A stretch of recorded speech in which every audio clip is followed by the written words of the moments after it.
My first question is usually, can we do this without an app? So there's a lot of things where an app developer might just want to post an app, make a little bit of money, and not really think about best practices. Shopify app developers are pretty bad at SEO, and which is now AI visibility as well. They just don't really think about that kind of thing very often. Hey everyone, and welcome to Off the Record E-commerce. Today, I'm joined by Patrick Rice, and I'm Leighton Taylor, and we're going to be talking about Shopify apps. And both Patrick and I work with clients who have e-commerce stores on Shopify, and apps are something that, at least with my team and my clients, we end up discussing a lot with our clients, and then helping them choose certain apps to use, and then help them get them installed and set up and configured and launched. And so it's like a daily topic of conversation for us. So we wanted to talk today just about different considerations when you're thinking about what apps you might want to have on your store. Sometimes there are different ways to solve a problem. It might be an app, or it might be a custom feature you could build, or there might be an existing Shopify feature where you don't even need an app or anything custom. So there's kind of a process here. Like, we have a problem, we need to solve it. That could be an app. And if so, then how do we find the right app? So just want to kind of give a quick high level summary on that. I think also Patrick and I both have some favorite apps that we've worked with. So we'll get into that later. But yeah, Patrick, any initial observations or thoughts on this whole topic? The thing I want to talk most to you about, Leighton, is the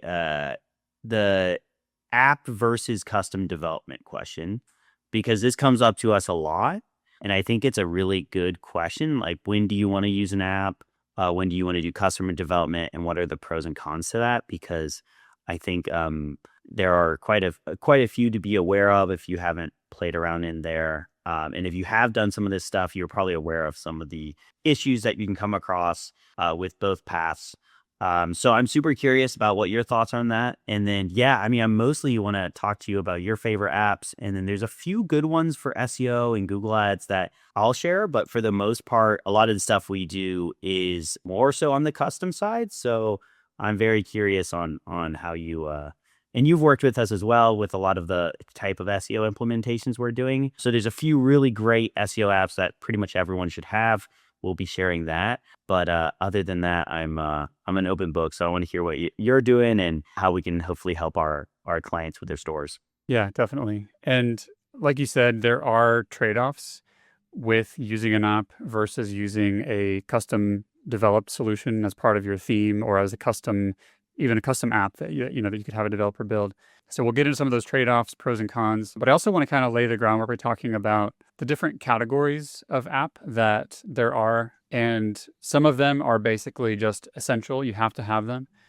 Others are a bit more optional. So some of the more critical ones, I would say, are there are actually apps in the App Store that you can install when they're actually just native Shopify features. So the apps are built and maintained by Shopify, but for some reason they've decided to package it into an app rather than build it right into the native storefront. So the example that comes to mind is the Search and Discovery app. So it's just called Search and Discovery. It's free. Shopify makes it, maintains it, but it's basically the way to manage the on-store search, the search results, recommendations, product recommendations, like related products on product pages, and then also critically the filters that you have on collection pages. So if you're on a collection or category page and you want to filter by brand or color or other attributes, you manage all that inside the Search and Discovery app. So that's one where it's like you just kind of have to have that app if you want to use those features or manage them. Another category of app is integrations with external third-party platforms. So there's like a separate SaaS, like let's say Klaviyo email marketing. Let's say you use Klaviyo for your text, your SMS, and your email marketing. You have to install their app in your Shopify store to integrate the two platforms so they can talk to each other, so data can be passed back and forth. And so, Klaviyo is probably like the industry standard for email right now for e-commerce. And so you just kind of have to have that app. And it can do things like, track user behavior. It can detect when a subscriber, let's say, views a product, and then you can trigger a flow that says, let's email that person later and remind them to come back and check out this product again. So that's the second category. And then a third category is just add-on features.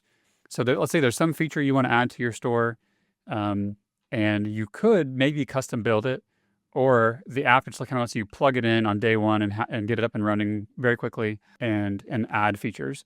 Often these are like front-end features, like maybe cross-sells or in-cart upsells, subscriptions, product reviews, all these features that can be very important for the user experience and conversion rate optimization. And oftentimes an app is a good way to do that. Any initial thoughts on any of that? Yeah, I think it's super interesting. So I usually come in after the store is set up and generating some sales. So it's actually pretty rare that I am at this stage where, the person doesn't have a Shopify store and they're just kind of starting. So a lot of this stuff has already been set up by the time my team and I get in there. Usually they already have, 20 apps in there. So a lot of these things I haven't really dug that deep into. So I'm curious on those sort of must-have apps in your arsenal that typically a Shopify store should have, in your opinion. Yeah. Well, so I would say like just an example of one of the like must-have apps for, I would say 99% of stores would be some sort of product reviews, customer reviews. And we can get more into like specific examples and stuff later. But, that's one where, Shopify doesn't have it built in natively.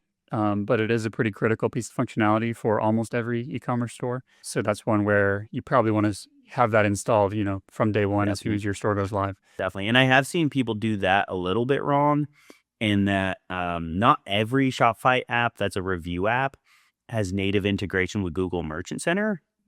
So Google, if you look up online, you can find a list of the ones that Google natively supports. And it's most of the most popular ones like Judge Me, Okindo, and some of those guys. But occasionally I'll get a client and they have some weird review app and it doesn't natively integrate with Google Merchant Center, which is what pulls those reviews into your Google ads. And then we have to do a migration or we have to do some kind of like, some kind of work to get it to connect. So I typically do recommend to go with a Google sort of approved Merchant Center one that they will just already pull the reviews into the Google ads. Yeah. Other than that, I think a lot of the review apps, do the main thing that you want it to. Judge Me, Okindo, those are two ones that I see very often. Yeah. Yeah, that's a great point. If Google ads are a part of your strategy, then, and even if they're not now, if they might be in the future, then that's pretty critical. You can migrate from one product review app to another. It's not that hard. It's like nothing compared to like a full site migration, but why make it harder than it has to be if you can just be set up the right way from day one. So yeah, And that's a so good point. what is another sort of key app that somebody may not have already in their store? So it's interesting because sometimes a client will come to us and they'll just say like, "What apps should I have installed?" And they're usually we usually can't just answer that without asking a little bit more. Like we have to figure out like, well, what problems do you currently have, or What do you need it to actually do? yeah, like what business goals do you have, or what's working already or not working, or what plans do you have for your products and categories? Like, are you going to launch something new in the near future? Like as an example, like maybe somebody currently most of their products are like a one-time purchase, like let's just say a coffee machine, but then maybe they're going to start offering a consumable product that is a complementary item to the main product, like a cleaning tablet that you have to run through your coffee maker every month or two to, to clear out the stuff that accumulates with the water. And so maybe it makes sense to start a subscription program where somebody just gets that auto delivered every month or whatever. So some of it's kind of a conversation with the client, like what are your plans? But I guess apart from that, we want to look at, are we doing kind of the basic things right? Are we capturing email addresses? Are you doing email marketing?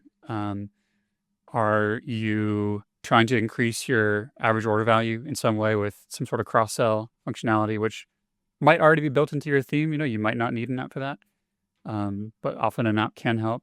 And we're kind of this might get into the other topic for today, which is like, how do you even decide if we need an app or not, which comes down to some other factors. So I'd love to kind of dig into that a little bit as well. Yeah, oftentimes you do have a client that needs some kind of functionality. And then usually the first thought is, well, is there an app that can do this? And if so, what can it do it the way that we want it to and how expensive it is?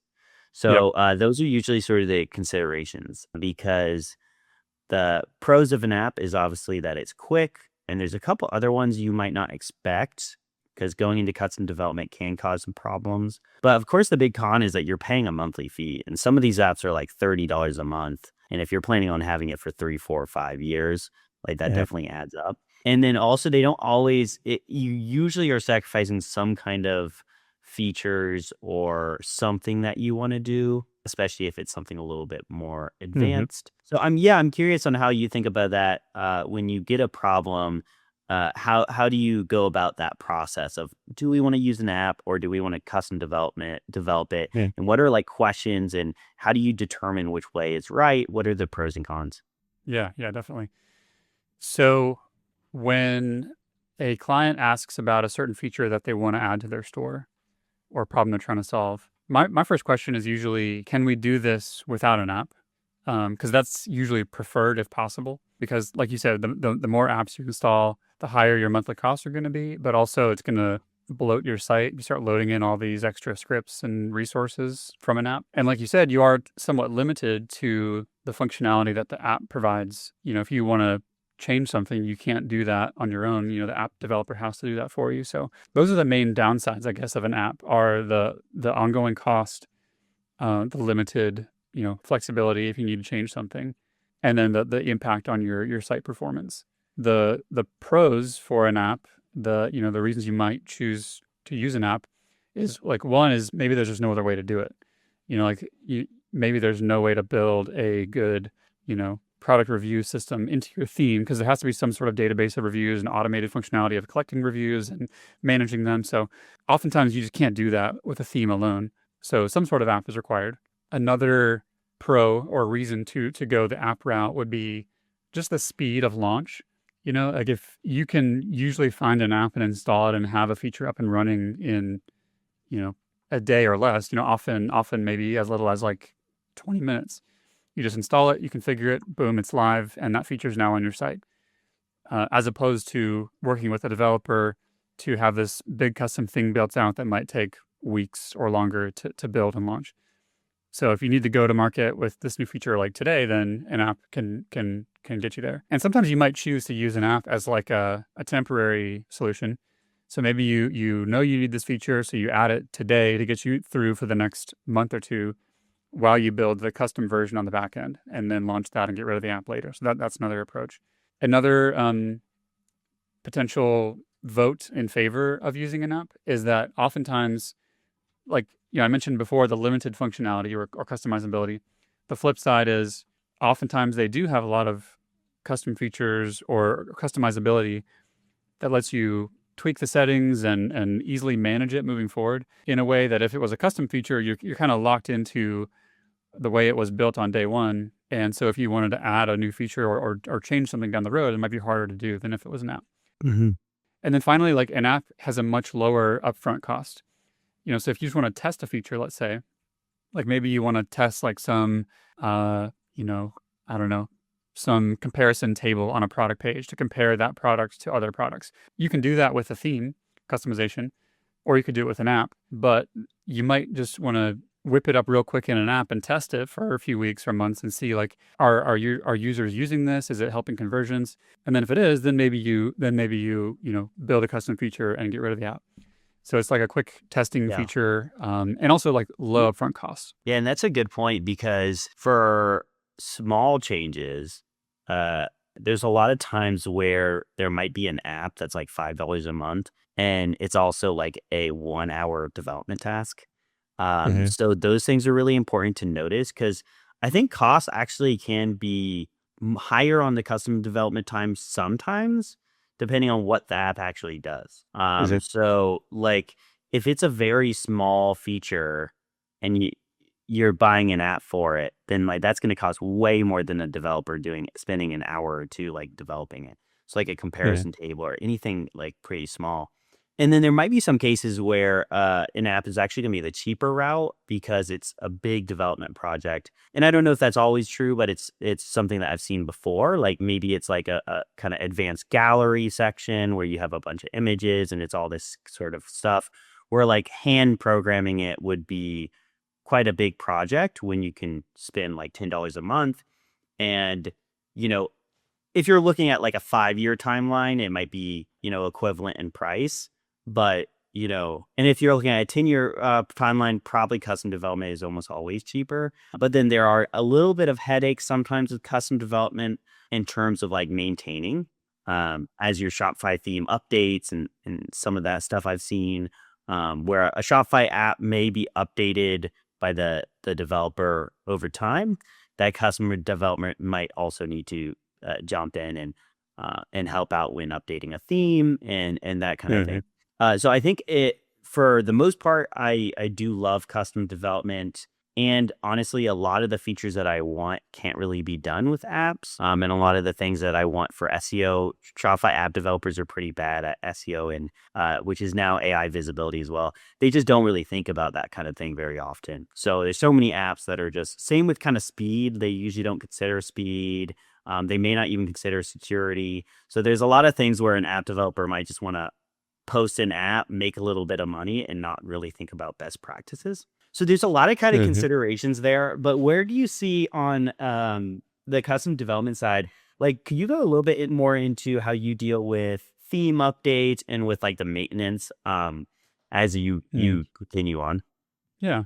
Typically, once we've built a feature and launched it, there's usually not much maintenance needed really, unless the store owner wants to change the functionality or expand it in some way. It's pretty stable on its own. It works within the theme, and we train the store owner on how to use it, and that's pretty much that. They might reach out with a question or something, and we can help them with that.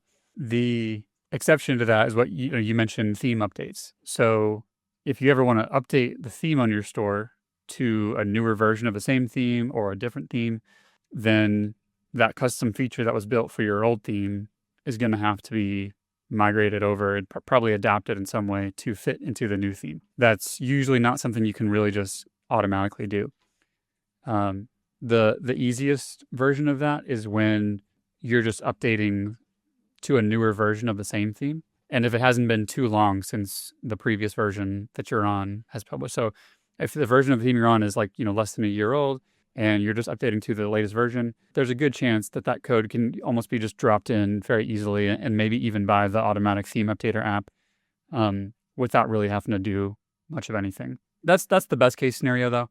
So if you are thinking about doing a theme update in the near future, I would definitely take that as a significant consideration of like, do we build this as a custom feature now, or maybe we just use an app for now and then we build the new feature into the new theme that we have to get rid of the app, because you don't really want to have to rebuild the feature in the new theme a year later after you just invested in building it in your previous theme. So yeah, that's a really good point. Yeah. It's interesting. So I love that dynamic there. I'm curious on more of your thoughts on Shopify apps, on some of the ones that you've used with success. So what's been your experience on, you can either describe your favorite Shopify apps or just like anything about that and your experience using them. Yeah, I mean, I can share a few apps that we just go back to again and again. They're, some of the more popular ones for the most common features that our clients need. One that we've already mentioned is Judge Me. That's a product reviews app. Another one that we used to use more is Stamp.io. It's another product reviews app, and they were really good. We did have some issues on the SEO front, I believe. Like I think they struggled, and if I remember correctly, I think their schema or structured data wasn't always like up to date with Google's requirements, or there were, I can't remember exactly what the details were, but that was a reason why we often like didn't use them as much.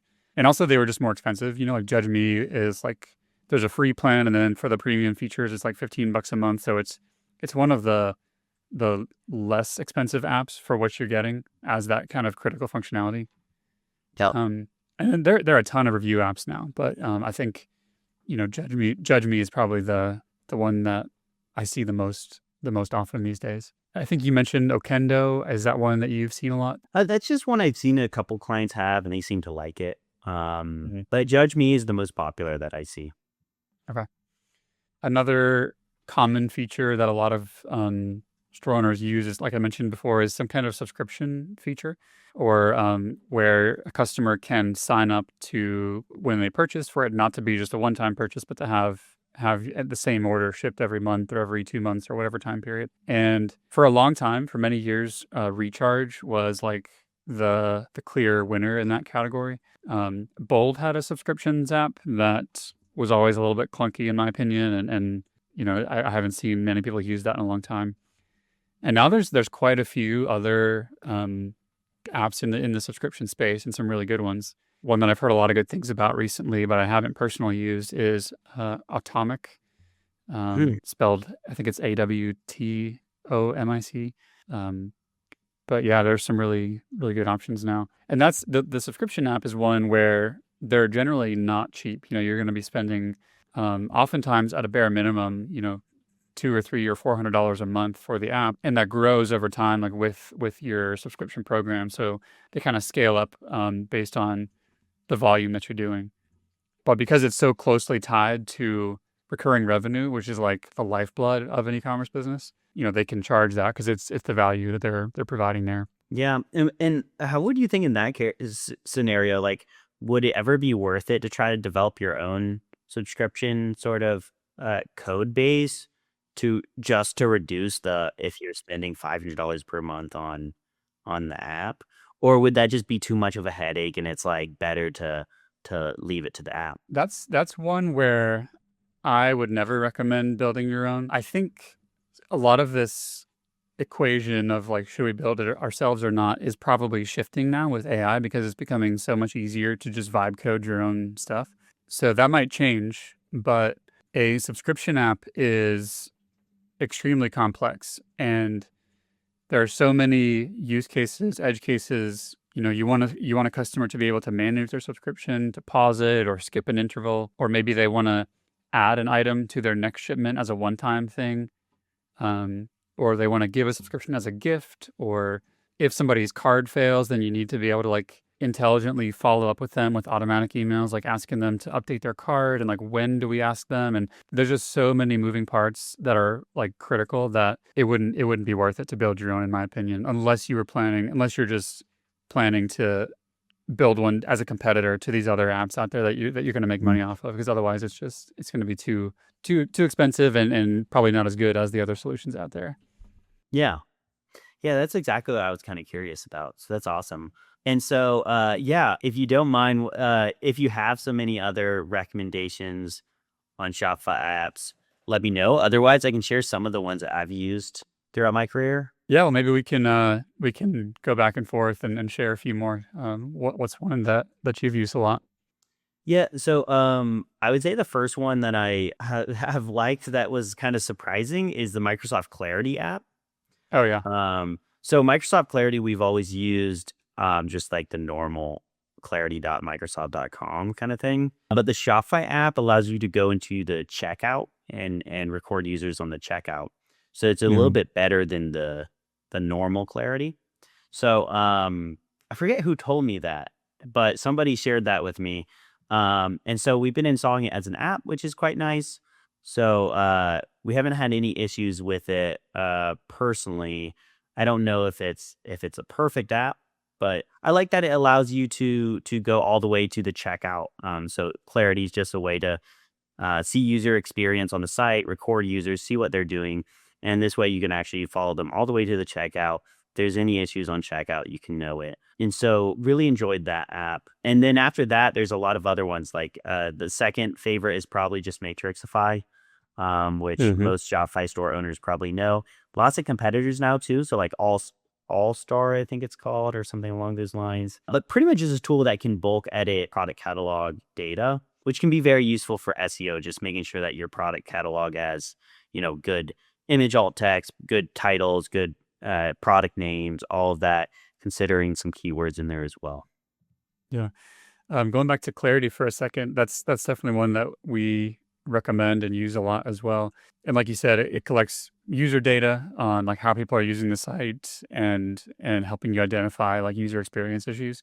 I'd be curious if you could share any advice on like what's the best way to actually use Clarity, because sometimes we'll install it with a client and we'll talk to them about it. And that, like the other day, so I think a client said to me like, well, like I can log in and see some of these metrics, but like what do I actually look at? Because there's almost like so much information there that it's hard to know what to do with it. Like you might have thousands of user session recordings from the past month or two. So like, do you go through and watch all of them? Probably not. Like, how do you kind of like, you know, cull it down and consolidate it into like a useful format? That's a really good question. So because I've also had the case where we install Clarity and then we don't really use it. And I think that's a really common case for merchants, and even myself. Like it's very nice to have in certain situations. And I think there is a way that you can always gain value from it. We're personally not a CRO company, so we primarily use it when we kind of need to. So it's just nice to have. Some cases of that is when our collection pages, we're looking at competitors and, our ads aren't converting, as much as an average client might. So then we just look at it and we say, okay, how are like customers actually using this particular page type? And so really the best way to look at that is on it, you can filter to page type. So you can filter to like /collections or /products. And then you can get, so we had a case where the collection page seemed to not really be getting good user experience. And it was a little different from competitors. So we were analyzing like, how do we work with that? Because nowadays Google is also looking at UX signals for ranking purposes. And so we actually did renovate the collection page and saw a ranking increase. Yeah. So that was nice to see. And it just kind of helps in that consideration process of looking at what competitors are doing, and then looking at what your users are doing and seeing where do they click, watching several of those recordings just to see if you can find any places where, like, how do they scroll down the page? What do they click on? What's kind of grabbing their attention? And then if you're seeing a quick drop off, maybe you have too much text here, maybe you can just try something new. And then when you implement a change to relook at that data and say, okay, that new section we added is really grabbing people's attentions. They're clicking on it a lot. So that seems to be helpful. Conversion rate slightly going up. In my experience, it never doubles. Like I think the CRO companies want you to believe, but you're getting some kind of influence on the conversions. It seems like performance is doing a little better. Hopefully, keyword rankings are increasing a little bit. So it's mostly like a piece in the recipe of more of the kind of holistic marketing. How is this page doing?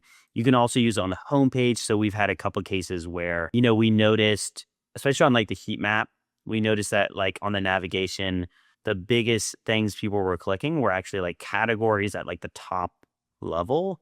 So we had like some that were like big drop downs and then a couple that were just like the most popular product that like most people are looking for. And so then I just added in a few more items that were like most popular categories. And then we saw those also got a lot of clicks on the sort of heat. And then we also saw, people were on the scroll rate, people were going down and getting bored clearly at like certain parts of the page. So then those parts were essentially like big sort of product catalogs with small product cards. So then we changed it to like 3 big product cards that are for categories that are like more enticing for the top 3 product categories. And that was much more enticing. So we could see that they were clicking on those a lot and that they were scrolling down a little further. So that's how we've used it. Like it's not, a golden ticket, but it's nice data to have. But yeah, it's so much data too that if you don't kind of have a purpose, like your purpose should be either like optimizing the homepage, making it better for users, or like category or product page, or sorry, collection in the Shopify world. So I feel like it is nice to have some kind of purpose of like, I want to improve my collection. I want to improve my product page. And if you go into it like that and you filter to that page, watch some recordings, look at the heat map and the click map, you can get some real insights from it. Yeah, that's really helpful. I think it's probably always going to be hard to like pull out meaningful insight if you're just going into it with like nothing in your mind and like hoping to notice something. You might, and like especially if you look at the heat maps for scrolling and clicking, something might jump out at you. But I think you kind of have to have a hypothesis of like, I think this thing might be an issue, or I think, people might not be noticing this link or whatever. And then like look at the data, and then, like you said, maybe try something different and then see if that improves. Or like the user session recordings, I think if you get really specific and say, I want to see people who are on a mobile device who navigated to a product page and added to cart, and then like where do they go from there? And then you can start seeing like, did people drop off? Did they get distracted, like, or stuck somewhere? And just filter down to like a specific segment of users, and then that might give you more insight on like how that particular segment is being impacted, or maybe seeing friction that you could work on improving. Do you have any other recommendations for apps? Yeah. So you mentioned Matrixify. That's a big one. And for people who aren't familiar, it's basically just a way to easily export and import large amounts of data from your Shopify store. So you can export products, customers, meta fields, blog articles, whatever, into a spreadsheet format. And then you can edit them in bulk in a much faster, easier way than doing it one by one in the Shopify admin dashboard, and then import it back into Shopify. And you can also use that when you're migrating from another store to Shopify, or if you just want to update or edit a large amount of data in Shopify. It's an amazing app. Anything else that stands out? One thing we mentioned on another recent episode was the JSON-LD app by Alana Davis that handles a lot of the structured data for SEO. That's I'd say well worth the investment. Yeah, that's a great app. And also, I love how Alana did just her overall reputation in the Shopify community, because I feel like everyone says that now, and it's quite cool just to see. I feel like that's a form of just, content marketing and being a part of the community. Because, yeah, it's a great JSON or schema app, probably the best one that you can get on Shopify. So love that one. Very good stuff. There's another you mentioned on a previous one, which was the frequently purchased together app. I'm curious on some of those like product recommendations. You shared that app, which I'm curious your experience there.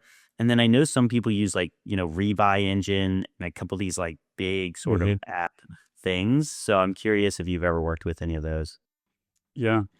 The frequently bought together one is pretty cool. A lot of our clients have used that.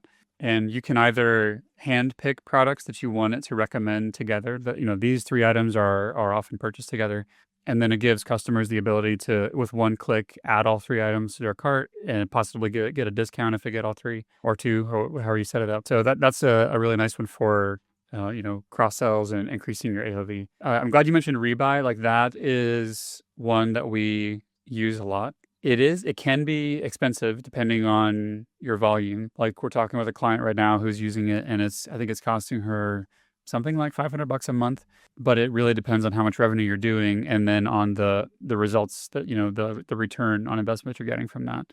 So a quick summary of what Rebuy does, at least the kind of the biggest thing that we often use it for, because they have a lot of different features, is they have a smart cart functionality, which gives you a really well-designed cart drawer. So when you add an item to your cart, it kind of replaces your theme's original cart, and it slides out this cart drawer, and it has the option to show like a free shipping progress bar at the top, which like almost everything that Rebuy does in their smart cart, you could do as a custom built feature. And so for some of our stores that we work with, we do end up replacing Rebuy. We build a lot of these features as just custom features in their theme, and then they can stop paying the hundreds of dollars a month for Rebuy. But this is a big example where it might not be the highest priority to do all that as custom dev right now. So go ahead and install Rebuy and use it for a while, and then see how it's impacting your AOV, your conversion rate, all of that. And then if it's doing a good job, then like just build those features into your theme. So like in the cart, it has a free shipping progress bar. It has like cross sells. One of the coolest things it does is it allows customers to upgrade their product order in the cart from a one-time purchase to a subscription. So if it's a consumable product and you're already offering subscriptions on it, if they're on the product page, they add it as a one-time purchase, you can give them one more chance in the cart to upgrade it to a subscription before they go check out. And some percentage of those will upgrade, and that's going to, really impact the LTV of that customer.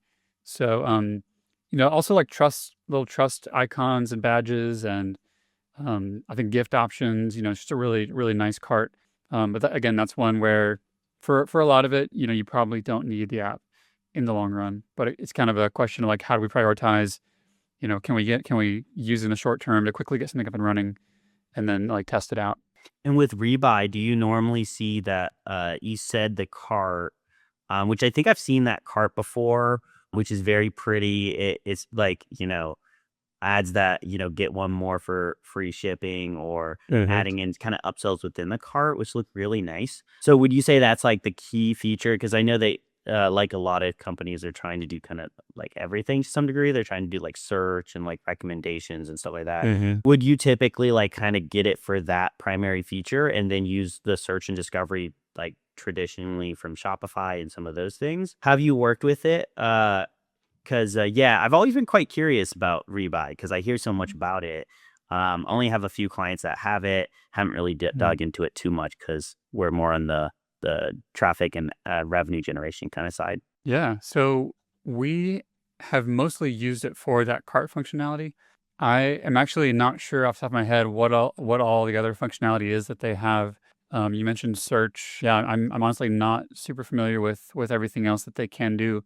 So yeah, there might be a lot more that you can take advantage of.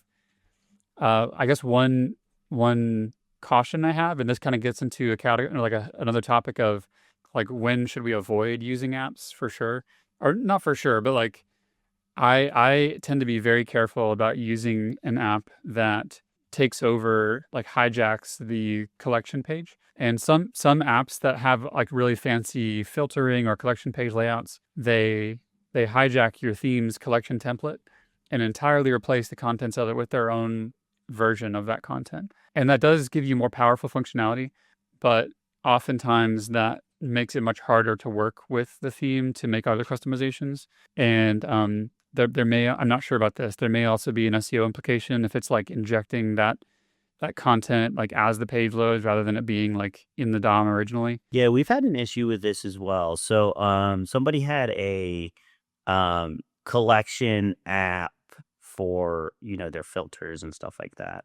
And it was very difficult. It was creating all these faceted pages, so all these like filter pages that were getting indexed, and so a lot of classic sort of filter and collection issues that you'll come into contact with SEO. And so we got them just to migrate away from that app into something else, into a different app at that time, just like the search and discovery kind of traditional one. And it increased traffic quite a bit on their collection pages, moving away from that previous app. And yeah, we tried to like fix it with the app, and the developer was just like, hey man, like this app is just like getting pulled in from the developer of the theme developer, and then the theme developer wasn't even replying really to our like requests, and he wasn't going to do anything. So yeah, those are the kind of issues you can come into contact with if you're not careful. And unfortunately, I know like Rebuy is huge, but like in general, I don't have any of my clients using their smart collections, which is like one of their features. And most of those guys are just thinking about CRO only, and so they do kind of forget some of this. Just how does it technically work for SEO and everything there. So I think it's a good point. I'm very curious about some of these features and how you can implement them, but I do think it's important to have a technical person there with an understanding of how AI bots and Google bots work, just to make sure that those things are taken care of correctly. Yeah, for sure. I'll throw in a couple other suggestions here. So one, which I really like, if you don't have a developer, because you can typically do this without it, but it's just related links. So it's called SEO related links. It essentially does the subcategories for collection pages. It's sometimes nice depending on, sometimes we've done this a lot in development work, but it's sometimes nice if they need to get it developed quickly.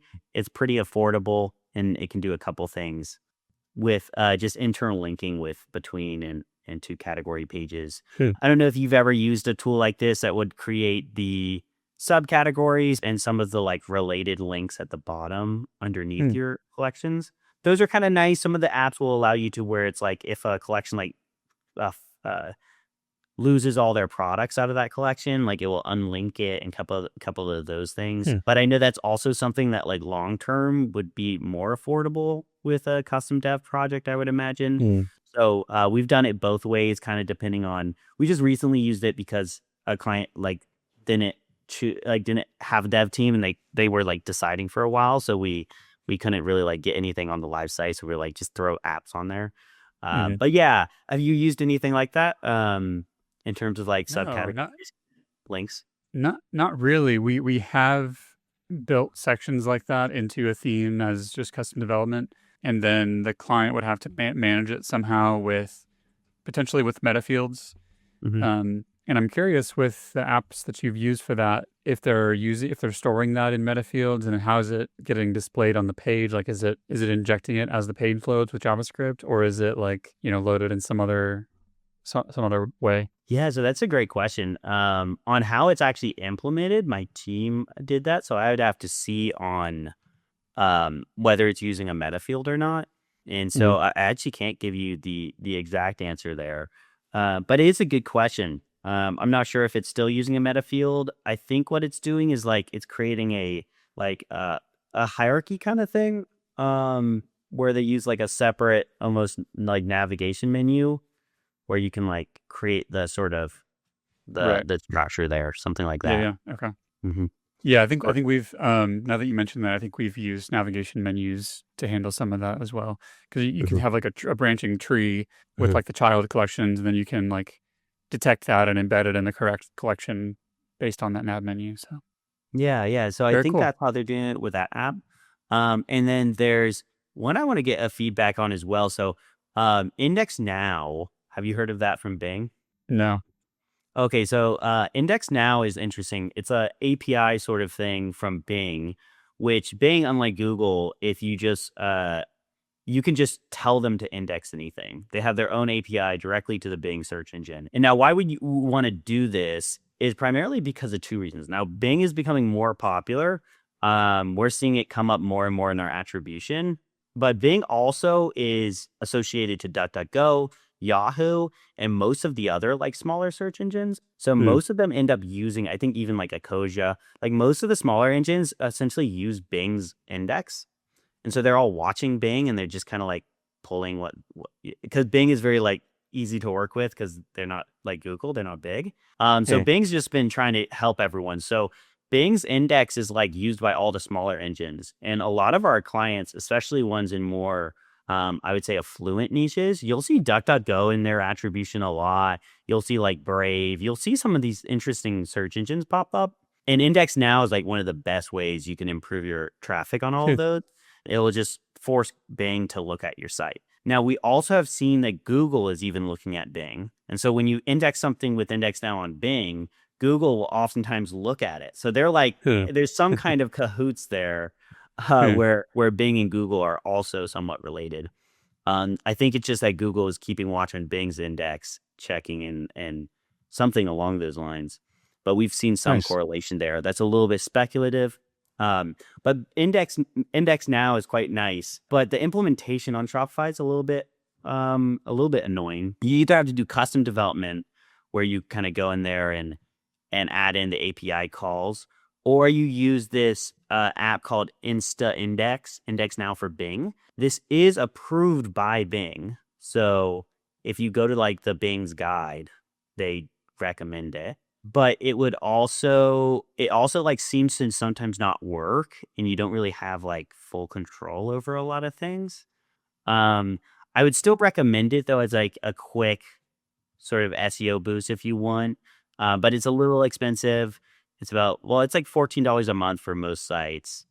Um, and so it's not too bad, but there's some kind of complications when we've tried it. But I'd give that recommendation as, a tentative recommendation as well.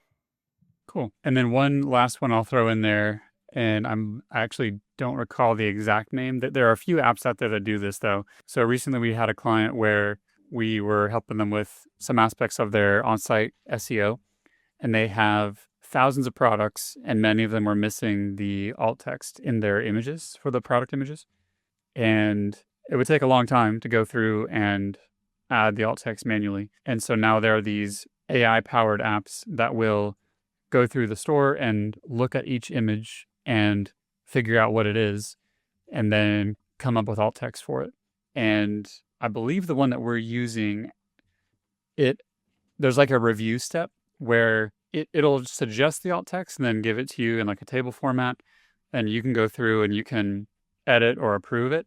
and that can be a big time saver. So if you know that your site is missing a lot of alt text, this could be a way to really speed it up. And I'll find the exact link for the one that we've been using and include it in the show notes. But if you just do a search for AI image alt text Shopify app, I'm sure there are several out there. But yeah, we had a good experience with this one. Yeah, that's really good as well. I love that. And then there's Sitemapper Pro, which also does some HTML sitemaps, which can be kind of useful. So lots of good apps. But we'll leave it there so that we don't overwhelm you too much. If you guys have a favorite app that you have been using or that you've had a lot of success with, drop it in the comments. Very curious to learn what everyone is using, and we'll continue to share what we find. So thank you so much, Leighton, though. Very fun chat. I'll have a couple apps that I want to start playing around with now. All right. Thanks, Patrick. Talk to you next time. Talk to you next time. Bye.